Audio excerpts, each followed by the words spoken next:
దేశవ్యాప్తంగా ఢిల్లీ మద్యం policy case ఎంత దుమారం రేపిందో తెలిసిందే. గత 3 ఏళ్లుగా దేశవ్యాప్తంగా వివిధ రాష్ట్రాలకు చెందిన వారిని, వివిధ పార్టీలకు చెందిన వారిని సిబిఐ, ఈడీ అధికారులు అరెస్టు చేసి విచారణ జరిపిన సంగతి మనకు తెలిసిందే. ఇందులో భాగంగానే ఢిల్లీ ముఖ్యమంత్రిగా ఉన్న సమయంలోనే అరవింద్ కేజ్రీవాల్ ను అరెస్టు చేయడం, ఆప్ నేతలు, ఢిల్లీ మంత్రులుగా ఉన్న మనీష్ సిసోడియా, సత్యేందర్ జైన్ సహా పలువురు ఎంపీలు, ఎమ్మెల్యేలు అరెస్టు చేసిన విషయం మనకు తెలిసిందే.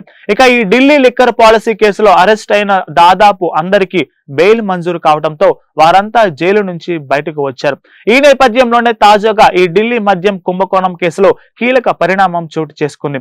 ఢిల్లీ మాజీ ముఖ్యమంత్రి, Aam Aadmi party national convener Arvind Kejriwal ను విచారణ చేసేందుకు గాను ఈడీకి కేంద్ర హోంశాఖ గ్రీన్ సిగ్నల్ ఇచ్చింది. మరికొన్ని రోజుల్లోనే ఢిల్లీ అసెంబ్లీ ఎన్నికలు జరగబోతున్న నేపథ్యంలో ఇప్పుడు కేజ్రీవాల్ పై ఈడీ విచారణకు అనుమతి రావడం ఢిల్లీ రాజకీయాల్లో హాట్ టాపిక్ గా మారింది. ఈ క్రమంలోనే అరవింద్ కేజ్రీవాల్ ను ఢిల్లీ మద్యం పాలసీ కుంభకోణం కేసులో విచారణకు అనుమతించాలని కోరుతూ గత నెలలో ఢిల్లీ లెఫ్టినెంట్ గవర్నర్ వికే సక్సేనాకు ఈడీ అధికారులు లేఖ రాశారు. దానికి ఎల్జీ వికే సక్సేనా ఆమోదం తెలపడంతో ఆ విషయాన్ని కేంద్ర హోంశాఖ దృష్టికి ఈడీ తీసుకెళ్లింది. ఆ తర్వాత కేజ్రీవాల్ ను విచారించేందుకు ఈడీకి కేంద్రం గ్రీన్ సిగ్నల్ ఇచ్చింది. దీంతో త్వరలోనే కేజ్రీవాల్ ను ఈడీ అధికారులు విచారించే అవకాశం స్పష్టంగా కనిపిస్తోంది.